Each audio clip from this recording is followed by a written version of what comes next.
Inaprubahan na ni Health Secretary Francisco Duque III ang rekomendasyon ng Health Technology Assessment Council o HTAC na bigyan ng booster shots at additional jobs laban sa COVID-19 ng mga nasa priority group. Ito ay kung mayroong sapat na supply ng bakuna at naabot na ang target na mabakunahan.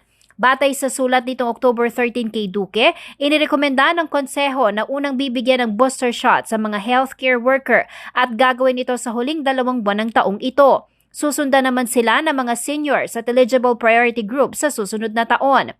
Ang karagdagang pagbabakuna o third dose ay ibibigay simula ngayong taon sa mga immunocompromised individuals, 28 araw matapos makumpleto ang inisyal na serye ng COVID-19 vaccine.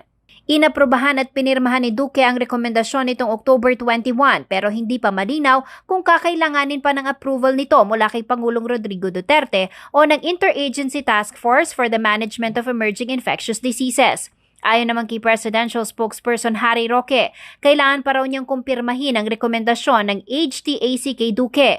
Sinabi ng HTAC na pinayuhan daw ng World Health Organization ang mga immunocompromised individuals na may insufficient immune response na bigyang prioridad para sa additional dose lalo't mayroong ebidensya ng humihinang immunity mula sa COVID-19.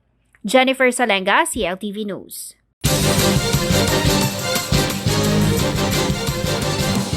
Thank you.